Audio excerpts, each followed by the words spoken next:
Hey guys, welcome back to the channel. Today we have a lovely guest with me. I've brought a doctor. Yeah, we're going to talk about preparing your body, for pregnancy, for conception, PMS, weight loss, and so much more. So stick around.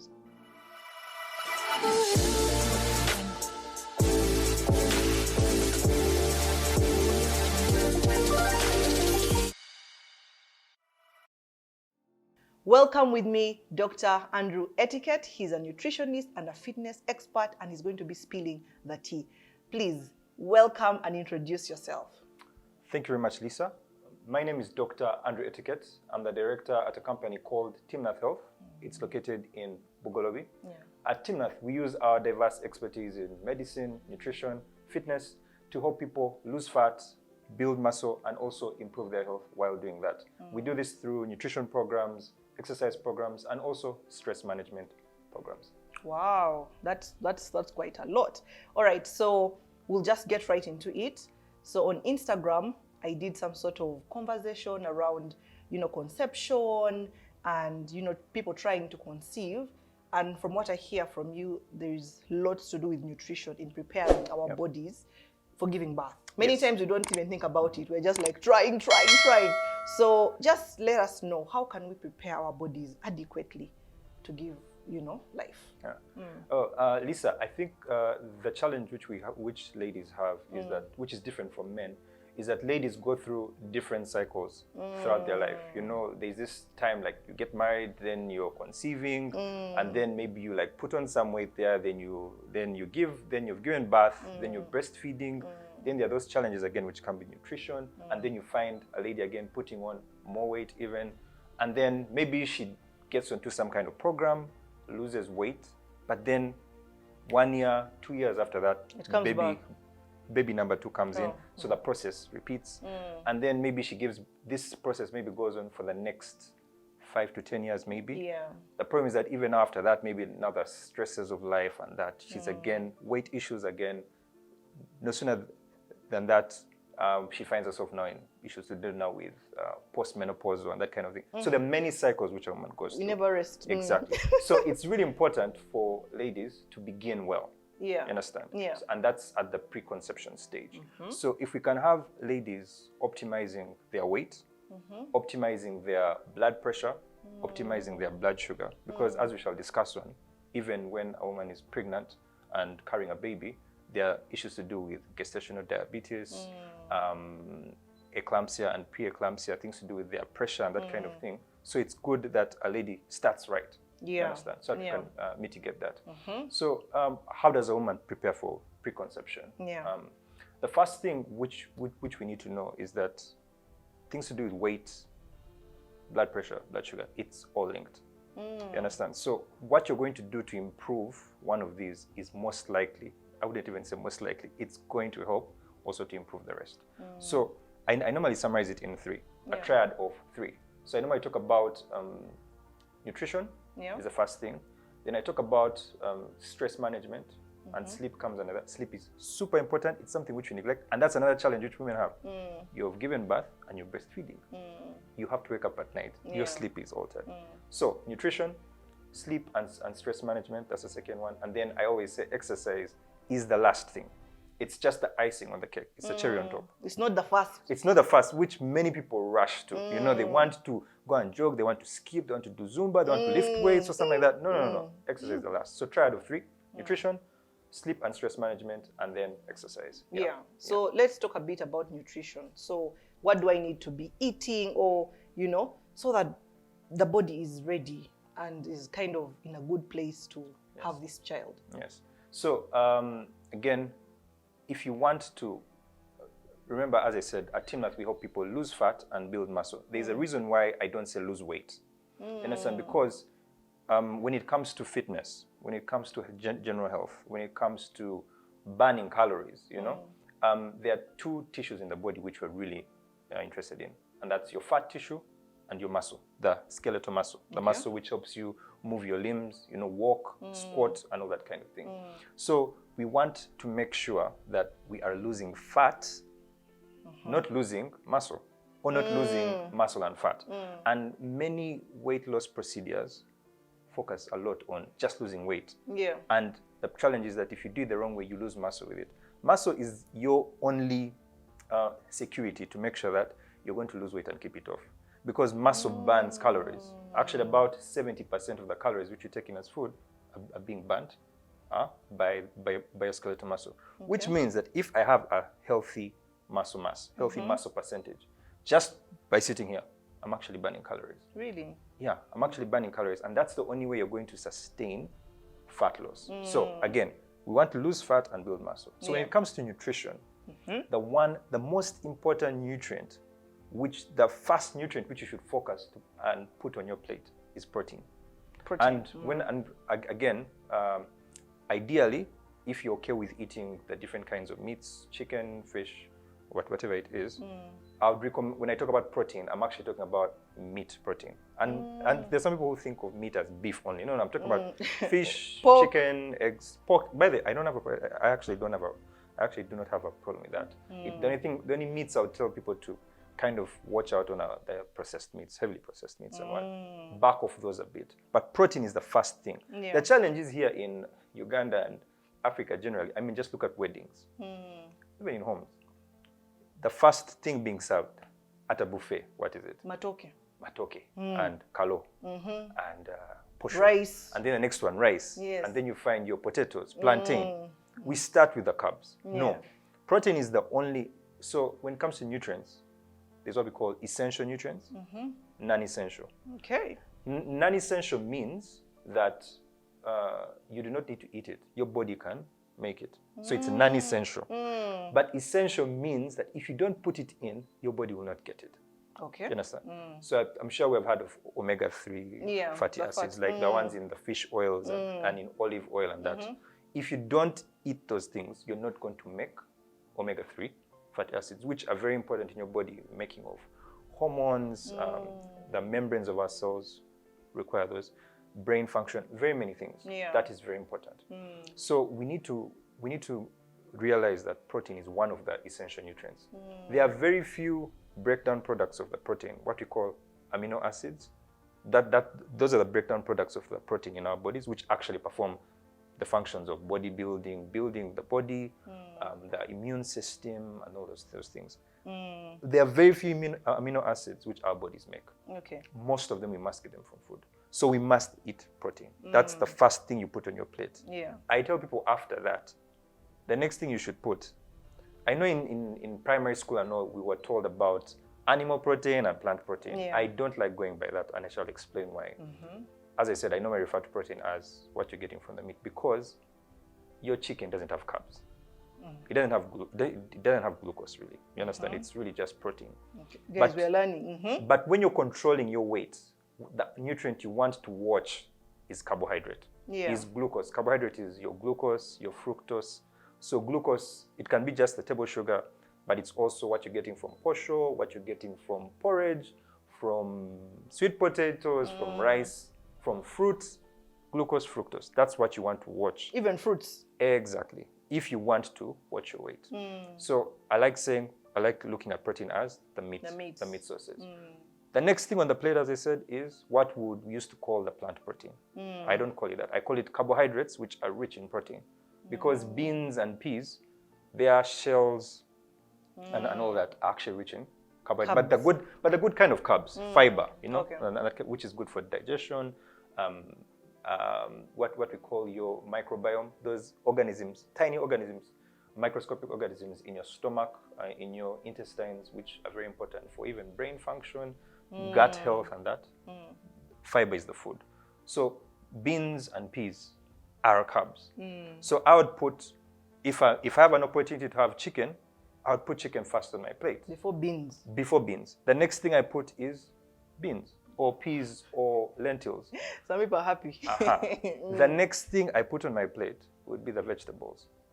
You understand? So things like your the greens, greens and cabbage and all those. The last thing I put on my plate is our conventional carbohydrate. And even when I'm eating, if I'm going to leave anything on the plate, let it be the carbohydrate. Let it be the potato. Let it be the posho. You understand? Yeah. Also, and I try to make sure that each meal I eat only one carbohydrate. Because there's the challenge which comes when you have a lot, a wide variety of things to choose from, is that you end up serving too much. Yeah, that's too much food. You understand? So I try to eat one per meal. So doctor, you've told us about this nutrition thing. How can we link it? We still want to understand how it affects me to conceive. Yes. Give us that linkage. Okay. So as I said, protein is the most important because it's the only nutrient which is going to help you build muscle. Carbohydrates are not really going to help you do that. Fats are going to help indirectly. So fats are going to help. And remember when I said put protein first, it also has fat. Yeah. Your chicken has fat. But skin. Yes, so that's needed for hormones, like our hormones. And losing weight, maintaining weight, hormones are very central. It's not only about calories in, calories out. And that's where people go wrong by doing lots of exercise. So that means that if I eat enough protein on a daily basis, I'm going to be building muscle. Remember, building muscle helps us burn fat on the long term, sustainably. But also for the body to use protein, it uses energy, it uses calories. Yeah. So by eating food, I'm burning calories when I eat protein. But when I eat carbs and fat, that is not really the case. Yeah. So generally, if we eat protein, so this is the first place how nutrition comes in. If I eat a healthy dose of protein, I don't get into details here to avoid a lot of jargon of the details, but if I eat enough protein, then that means that I'm burning fat and building muscle. And that means I'm losing fat on the long term, which, remember, as I said, many of these conditions which are related with pregnancy complications, like your gestational diabetes and many other things, are heavily linked to weight. So we want to make sure that we're controlling our weight. So that's how protein is going to help. Okay. When you go to the vegetables and our beans which have the fiber is very important because the food, when we eat foods which are rich in fiber, the carbohydrate component is not digested quickly. If I take a soda, if I just drink a soda, that the glucose and the fructose is just going to get absorbed into my bloodstream quickly. Yeah. Now, when that happens, what happens is that the amount of glucose in the blood increases. It's high. Is high. Now, our bodies produce a hormone called insulin. I think many of us might have heard of insulin. Maybe you have someone, a relative who's diabetic, and they are injecting themselves with insulin. Our bodies make insulin from using the pancreas, which is an organ in the body. It makes insulin. In response, the role of insulin is to reduce blood glucose. So that means that the more I keep pumping my body with glucose and fructose, actually fructose is more dangerous in causing insulin spikes. And that's something which we did not know. And that's why from age old, we used to tell people, eat lots of fruits. But I diagnosed many people, new diagnoses of type 2 diabetes in the COVID period. Why? Because our dear president, BCJ, was also there saying, eat fruits. Everyone was saying, eat fruits, eat fruits. Doctors also there, whatever, eat fruits. Like, we took it overboard. You understand? Yeah. And we got many people actually getting diagnosed actually during that time of COVID. So you eat lots of glucose, insulin spikes. When insulin spikes, and this is something, and it's sustained over long periods of time, days, weeks, months, we get a condition called insulin resistance, which means you're producing too much insulin, insulin is actually good. It helps our bodies take up nutrients in the right way. It helps our muscles to take up the nutrients. You want your muscles taking up the glucose. You don't want it piling up in the blood and then getting stored as fat. Yeah. You understand? Yeah. So that means if we are insulin sensitive, which is the opposite, the good thing, meaning we're not eating lots of glucose, we're eating more of protein and the vegetables which I talked about, that means we're not spiking too much insulin. Good thing, we are sensitive to insulin, that's a good thing. Our muscles are taking up the glucose. Our blood sugar is regulated, we're not putting on weight, right? But when we eat lots of foods which are rich in glucose and fructose, we're going to get insulin resistance. Insulin resistance is the central thing around putting on weight, around type 2 diabetes and your gestational diabetes also moving forward, around high blood pressure, around stroke, heart attack. Think of actually even cancers. Insulin resistance is linked with that. PCOS, polycystic ovarian syndrome, which affects women. Insulin resistance is central around that. So insulin resistance is central to many conditions. Yeah. So which means if I eat right, and that's what we do at Timnath, we help people do things which make them insulin sensitive. And in terms of diet, what you want to do, in summary, as I said again, eat more protein, more fiber, cut back on these refined carbohydrates. So anything, I tell people, anything milled is going to be a problem. Because when they mill, for example, rice, when they mill like the maize, they remove the bran, they remove the fiber. So that, remember I told you, if you eat a heavily broken down sugar, it gets absorbed very quickly into the blood, spikes insulin on the long term, insulin resistance, furthermore on the long term, putting on weight, type 2 diabetes, and all those things which I talked about. Light bulb moment with Dr. Andrew. Did you know that the one thing which could be preventing you from losing weight is missing meals?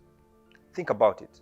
Food, especially protein and healthy fat, is essential for building muscle and burning fat on the long term. So don't miss your meals. Have your meals as long as there's lots of protein and healthy fat. Wow. So from what I hear, because you've said so many things, I don't want my viewers to be, don't get confused. But we are seeing the correlation between nutrition and issues with weight, diabetes, pressure, and all these things, pressure, and all those things that can affect us as we carry the child. Yes. That can lead to many conditions, and we don't want that. We want to remain as healthy as possible. Now, you talked about PCOS. Yes. And lots of people are struggling. Some may not even know. Just define for us what that is and how it affects us.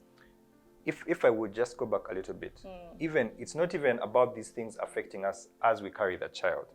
It's us first of all getting them, because someone who's type 2 diabetic is at high risk of getting gestational diabetes. So this is you just as the woman before. That's why I said before you even conceive. You understand? You're struggling before. Exactly. It puts you at risk. But now for the woman who is carrying a baby and is eating lots of glucose, and again, lots of foods rich in glucose and fructose, what happens is that glucose gains access to your blood. It crosses over and gains access to the baby through the placenta, right? Now, the baby also has a pancreas, which produces insulin. You understand? Yeah. Now, if you're loading your baby with lots of glucose, you understand, lots of fructose, what's going to happen is that its pancreas is going to grow bigger to produce more insulin to reduce that blood sugar. You understand? So that means you are eating lots of glucose, lots of fructose, you're becoming insulin resistant, but your baby is also becoming insulin resistant. Now, the risk of this is such babies, one, there's a higher chance that they're actually going to put on lots of weight. So that's that's one of the causes of women having overweight babies. Yeah. You understand? But then also those children are at higher risk of getting type 2 diabetes later on in life. But then the most urgent complication is at delivery. Remember, at delivery, the umbilical cord is cut, and that's the source of nutrients to the baby, right?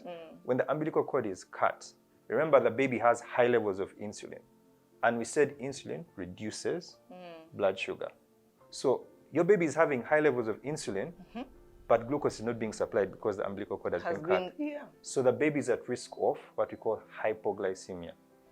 So your baby can actually die at birth. Oh my God. You understand? So that's another reason why we want to okay, so before we go to PCOS, let's first talk about the gestation. Because like I was talking to my guy, my first baby was about 3.8 kilos, King was about 3.8, Rain was about 4.2, and he's like, where are you going, my dear? The next one can even be 5, Yeah.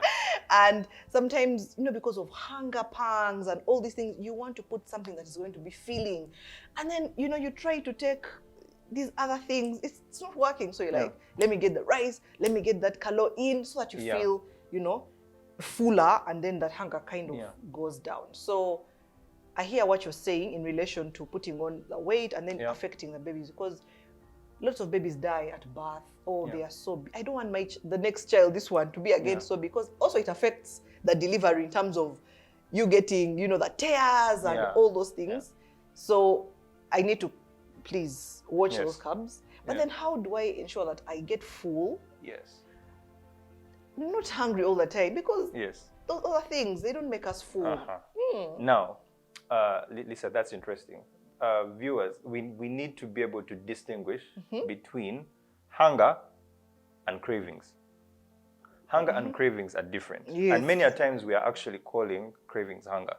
Hunger is actually a good thing. Hunger for a person who's healthy, you're in the right muscle mass, right fat percentage. And that's something which we can measure for people at Timnath. If you're in the right, the basic measurement is your BMI, how your weight relates to it. If you're in the right BMI, hunger is actually a good thing. Because food, we have demonized carbs. Calories. Yes. Calories are the units of energy which we get from food, the different foods we eat. Calories are not bad. You know, people are like, no, I'm watching calories. Yes, no, yes. it's like a car needs fuel. You understand? We need calories. Calories are actually good. Just get them from the right foods, as we have discussed. You understand? But then, when we distinguish between hunger and cravings, hunger is a good thing. It tells us that we need more. But key, when you're in the healthy BMI, because people who are overweight, their hunger readings, their hunger sensations sometimes are not functioning well. Right. Sometimes you find someone is not eating enough and they're not feeling hungry. Or for some people, they are eating lots of food and they're not really getting satisfied. For people who are overweight and obese. But so hunger is a good thing. It's telling us that we should eat, especially if we're in the right body composition kind of and BMI range. But cravings cravings are something which you do not need to do, but you want to just satisfy desire. Yes. And the challenge again now which women get is that in your periods, you could have cravings. In your when you're pregnant, you could have cravings. When you're breastfeeding, you could have cravings. But we can mitigate some of these. And again, it still goes back to insulin. When your insulin levels are high, I tell people sugar craves sugar. There's this thing which people say, you know, like someone is maybe at work and then they begin feeling foggy and then they say, I think I'm low on sugar. I need a soda. Like a sweet. No, you are not low. Yes, you're low on sugar, but it's not because you're not putting in sugar. It's because you're putting in too much sugar. Remember I said, as you put in lots of glucose, insulin spikes to reduce the sugar. Now that's why if you take a soda, you get instant relief. But you understand? But shortly after that, you crash. And it happens to also kids. Yeah. You understand? You like the sugar highs. You crash. If you want to stay satisfied and not be hungry, yes, that's what you need to do is eat one, protein satiates. Protein doesn't cause hunger. It actually keeps you satisfied. That's the one thing. Two, fiber.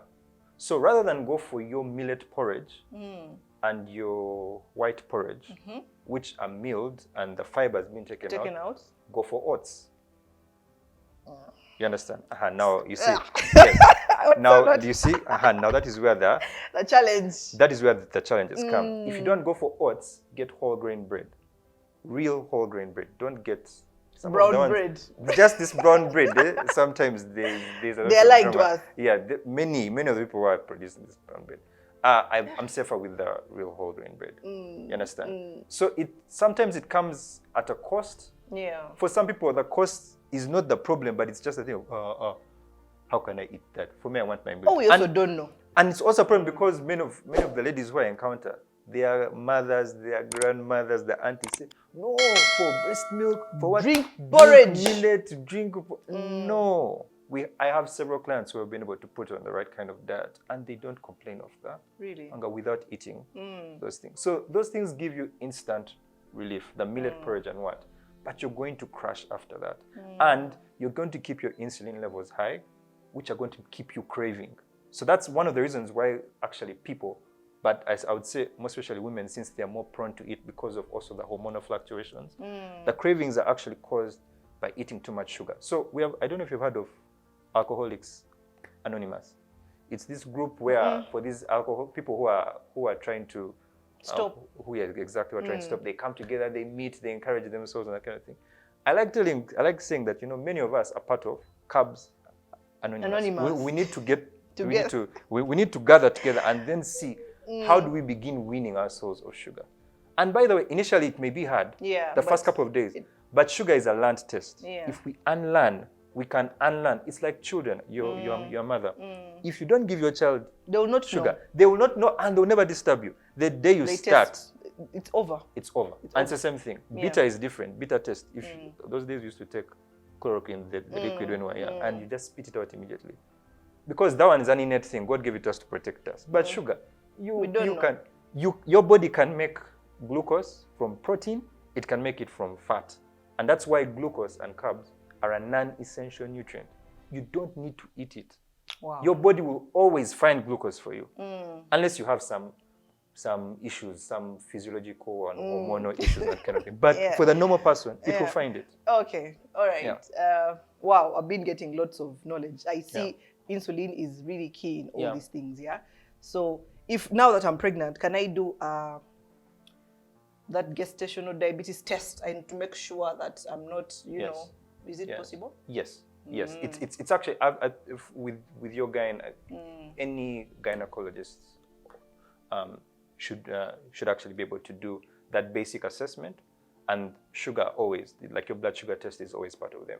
They would normally first start with just a normal fasting blood sugar, but if they see that it's maybe in borderline ranges or what, or they assess and there's some other risk factors, then they may request for more detailed testing. I don't want to get into those details, but definitely every woman who is pregnant, I would say before you, even like from the point when you've conceived, because even when you've conceived, just conceived, you can sort out certain things, you understand, before worse issues come. You should do a sugar test. Your pressure, you should know those. Pressure they check, but that one of diabetes, they don't check. All right, so now let's get into PCOS. What is that? How is it affecting us? What can we do? PCOS is polycystic ovarian syndrome. Poly means many, cystic means cysts. Ovarian, there's many cysts in the ovary, and they're producing certain symptoms in a woman.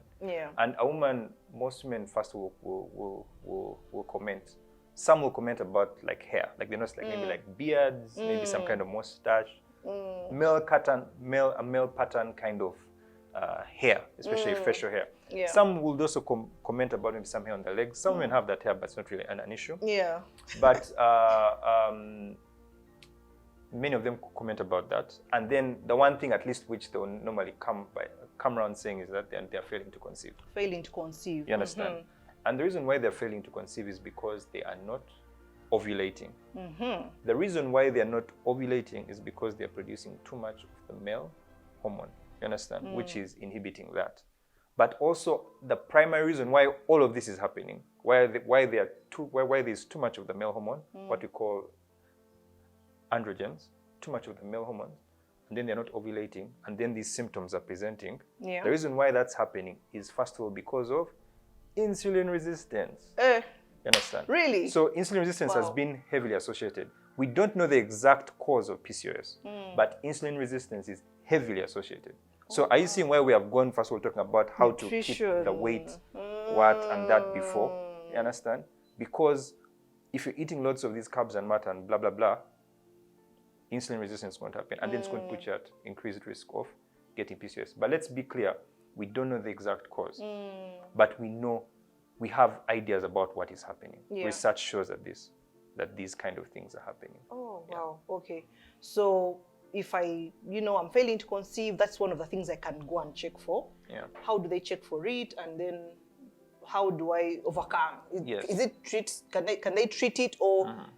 Yes. So how will it be discovered? First of all, when you walk into a gynecologist's room and consultation room, and you're saying that you're failing to conceive, he's going to want to assess, first of all, are you trying well enough? You understand? And normally we say for somebody who's really failing to conceive, you must have been having sex at least about 3 times a week.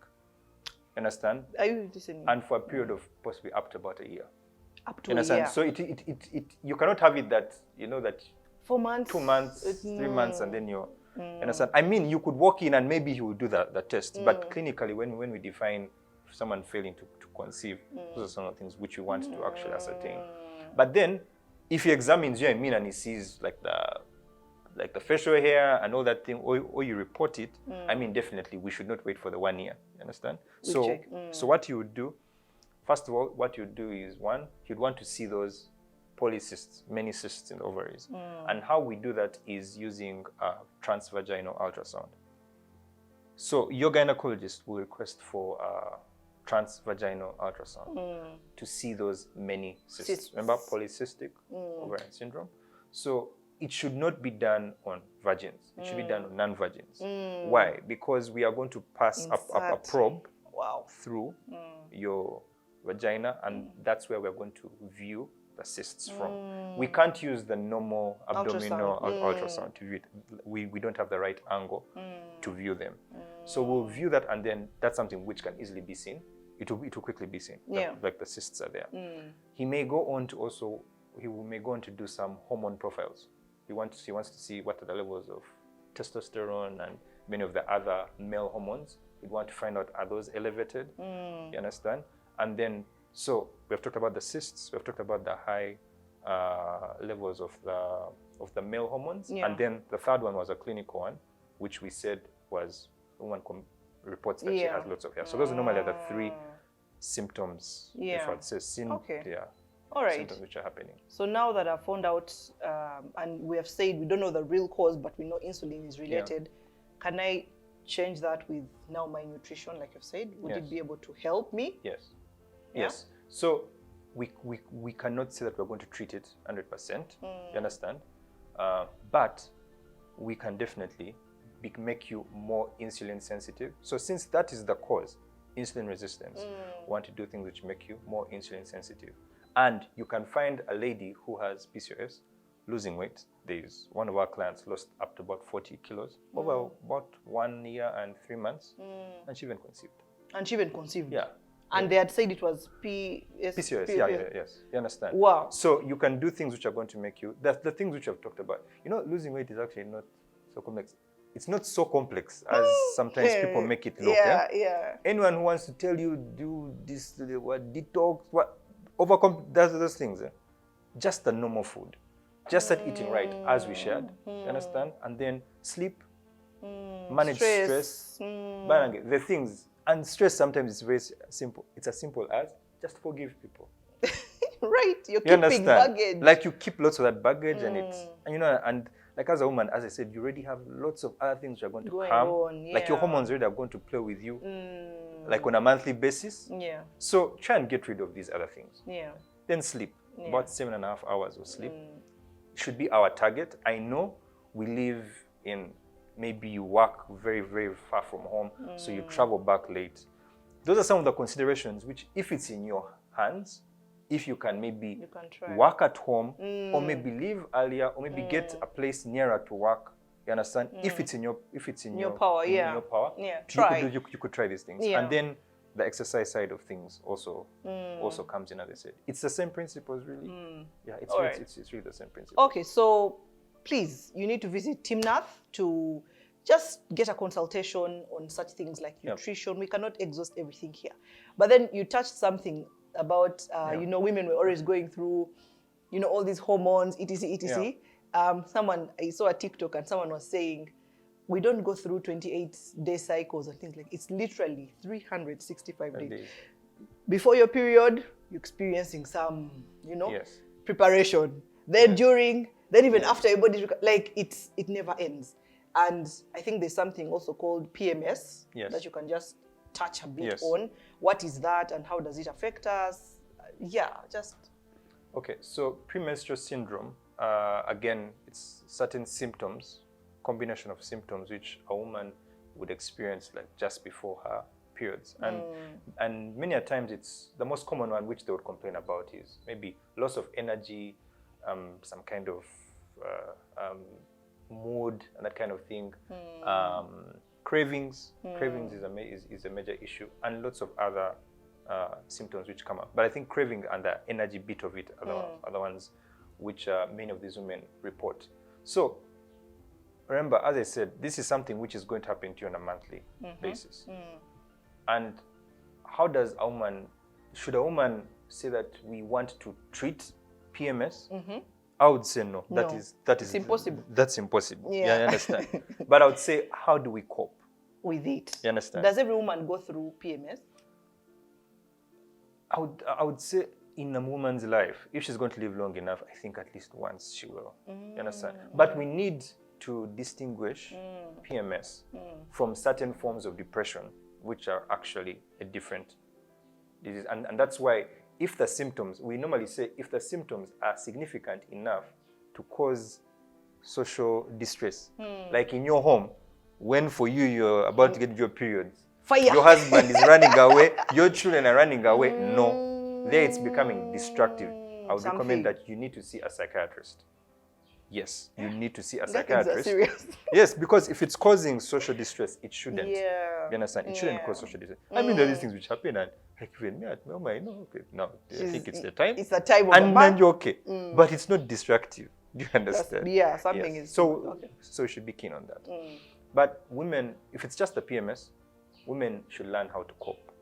Now, when it comes to issues of, remember we said that there are cravings. So one, we need to get into a lifestyle of eating right. Remember, you see, the thing about things like you trying to improve your health, like maybe people are watching us here talking, and now they're like, okay, I've learned a lot, and they're really inspired. They're ready. They're really inspired, that kind of thing. They're motivated. That is not going to make you healthy, because motivation. You can watch this video. You'll be motivated for the next, if you're lucky, 4 days. 4 days. I even many times it just lasts for that day. You understand? And then it goes. But what is going to create a change in your life is action. Yeah. Taking steps to begin cultivating those habits, and then those habits become behavior, and then after a while, that behavior actually now becomes your culture, your lifestyle. Now that's where the change begins really happening on your body. So that's why a woman needs to learn how to cope with this. So assuming a woman is trying to adopt a healthy lifestyle, eating the right kind of food, but then a few days before the periods, she like gets cravings. Yeah, donuts. Exactly. Sweets. So how does a woman organize her lifestyle routine to match that? This would mean that for about 3 weeks before this, a woman should really try to be doing the right thing. Eating right. Eating more of the protein, less of the carbs. Yeah. So that when the PMS comes in, and possibly once in a while you indulge that thing, you see, again, this is how you use carbs to your benefit. Remember, through talking, maybe people have said, now doctor has said carbs cause insulin resistance. Please leave. Carbs are bad. Leave them. No. If you've been eating low amounts of carbs, and then maybe a couple of days, 3 days, maybe a week of that time of the PMS, you increase the amount of carbs which you're eating. Try and keep them still healthy. But if things really knock you, don't beat yourself down. Life is not about a straight line. No one has a straight line of progress. You understand? It's always hills and valleys. Yes, so if it hits you then, what happens, how your body senses that? It senses it actually positively. It's actually going to boost what we call your metabolism, your ability to burn calories. But that's only if you've been eating low amounts of carbs before that. So if that week the carb intake is increased a little bit, try and keep your protein intake still high. If that happens, trust me, over time you're actually going to notice that you're actually keeping your muscle mass or even increasing it a bit, burning fat. But if you're the woman who is just eating plain every day, lots of carbs and mad, lots of the porridge, lots of what, no. Then it's going to affect you. And then also, when your energy is low, you may not want to exercise. Fine. Again, your body senses that as a rest. Rest is as important. People want to be hardcore. They work out Monday to Sunday. They are jogging 2 hours every day. No. Putting your us body on needs pressure. Rest. Your body needs rest. So in that week, if your energy is low, go with the flow. Relax. But when your energy levels come back, get onto it. The right thing. So that cycling of activities keeps you insulin sensitive. Understand? And then for the cheating, if you need to cheat, maybe if you have the energy, again, because it varies with woman to woman, if you have the energy, cheat around a workout. And let us desist from cheat days and from cheat meals. Let's have cheat foods at the worst case scenario. So a cheat day is the whole day. Breakfast, lunch, supper, you're cheating. You're cheating. A cheat meal is a full course meal of disaster. Especially if you're overweight. Start with a cheat food. So maybe like there's a client who said, no, doctor, for me, there's that cut chocolate. I want to have it once. Fine. eat your chocolate. And they said, can you have that chocolate before I work out? She said, yes, I can. Have it before the workout. So that when you work out now, at least it's... You're like burning the calories. And that sugar will help you fuel the workout. So women should learn to go with the flow. Don't... People beat themselves down too much. Like maybe you fall short and then you're like, I've got another thing. I shall start next week. That thing of starting next week, it never works. We need to get it out of our heads. Start now. I went off, continue. Let's adopt a principle of let me continue, not I have sinned. I'm not worthy to be called. No. Let's adopt a principle. You know what I'm going to do, guys? You know, before I got pregnant, I was taking 1 spoon of sugar. Like I had reduced, like I used to take a lot of sugar, but then I had reduced. Now I was like taking Kawan. But then I got pregnant, I began sweets. You know, I would just put 2 spoons and be like, Casta, I'm pregnant. As in, even if I put on the weight, you know, now it hits me that insulin and all these things, baby is going to become so big. Risk, like now things are connecting. So now I'm going back to Micah 1 spoon. And that's what I'm doing. Micah 1 spoon of sugar and trying to reduce all these things and increase protein. Finally, I know we have said too much, guys. Finally, you know, there are ladies who say, now I got the first baby, I put on weight. Let me first get all 6. I will lose weight at the end. I know we've talked about all this, you know, because the whole process is important, but just, yes. I will tell you, at least I'll tell you from my experience, not in giving birth, but in interacting with clients, that is a lie. Because I think we all know that, but I've seen women gain over 20 kilos just from 2 deliveries. Even 1. Yes, one. Exactly. Even I got 1, I got 20 kilos. Yes. So you find somebody who has 60 kilos and 2 babies down the road, maybe they're at 112 kilos. True. Correct. Now, losing 42 kilos, losing 52 kilos, sorry, my math, 52 kilos is definitely going to be so hard. You understand? So again, and this is where it comes to, how do we start adopting lifestyle practices one by one? You understand? Depending on what your mental strength is. So like you have said, no, let me go back first, start with the 1 teaspoon of sugar. When you go to the 1 teaspoon of sugar, you're going to begin noticing that maybe one day you forget to put sugar. Or maybe on that day, maybe the sugar is not in the house. And you just take the milk. Just take the milk, then you get to and you realize that, hold on. It's actually okay. Can you say no? It's not too bad. Let me try it again. Then that becomes part of you. Then you move to your next step. We need to see how to cultivate these things slowly by slowly. Not wait to sort out everything at once. It's going to be so hard. You can lose 52 kilos. I've seen it happen. But it's really hard. It's hard. Yeah. All right. Thank you, Dr. Andrew. You've said so much. Give us your parting shots. You know, how can people find Timnath? How can they find you? And just final thoughts. In case you forget everything which was said, the one thing we need to know is that there's a problem. Insulin is a problem. And we need to see how to keep ourselves sensitive to insulin. And how we do this, 3 things, if you forget everything else. Nutrition, sleep, stress management, and exercise. On nutrition, what we need to do is eat more protein. First thing on your plate is protein. The meat, if you're okay with eating meat, chicken and the like. Second thing you want to put on the plate is your beans, your peas, legumes. The third thing you want to put on your plate, the vegetables. The last thing you should put on your plate is the carbohydrate. And you should make sure that you also eat in that order. Start with it. Exactly. Eat in that order. So that's on nutrition. On sleep, at least target 7.5 hours on average daily. Do your best to target that. Try and attain it. The third thing which you want to do is on the side of exercise. On the side of exercise, try to, once in a while at least, lift some kind of weight to work on the muscle, because cardio, jogging and what doesn't really work on the muscle. So those 3 things. If you forget everything else, just focus on those 3 things. Wow, excellent. Right, so where can people find you? They want to come to Timnath, you know, Okay, so Timnath is located in Bugolobi, Plot 4, Hannon Road, Bugolobi. You can find us there. We work Monday to Saturday. Monday to Friday, we work 6:30 to 5 p.m. And then on Saturday, 9 to 1 p.m. And then if you want to find us, you can find us on social media. You can find us on Instagram, that's Timnath Health Hub, or Dr. Andrew Etuket. LinkedIn, you can find us also there, same, Timnath Health Hub, Dr. Andrew Etuket.